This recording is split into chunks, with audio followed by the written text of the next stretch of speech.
reality and virtuality.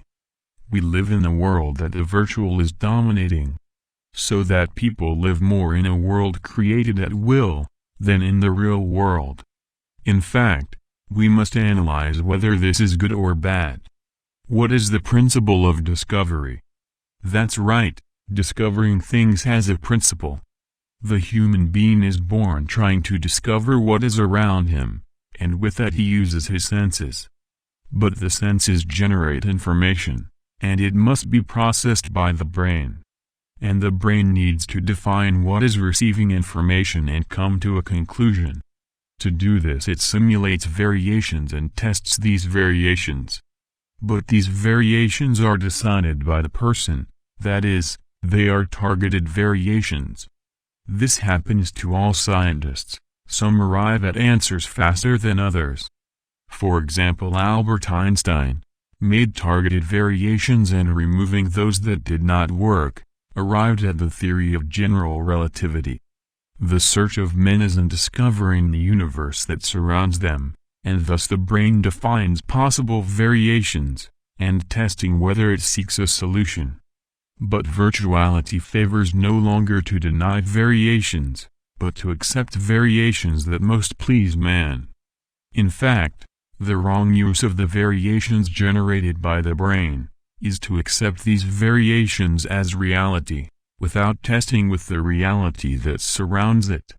In this way, the basic principle of man and his discovery is distorted and altered, causing such individuals to live in a world that is false.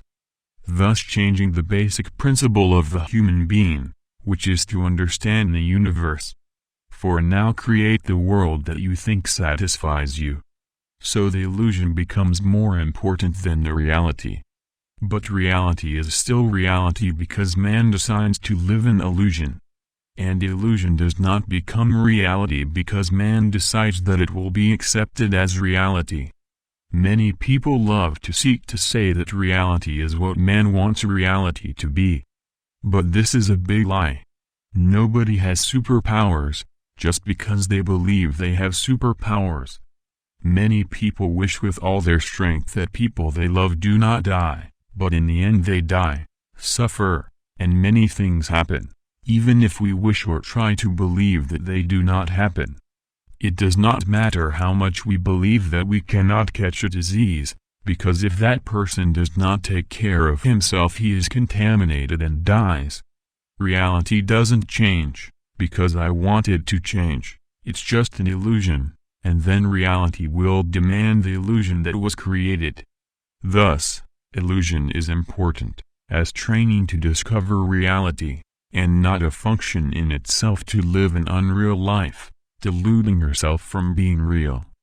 Many people for their illusions deny the science about the greenhouse effect, and the problems of destroying nature, and this created illusion is making reality pay its price, with droughts, diseases, poverty, environmental catastrophes, among others.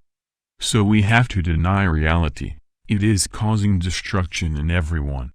And man still seeks to create illusions, thinking that reality will not come to collect his costs. Remember, illusion is created to seek reality and not the other way around.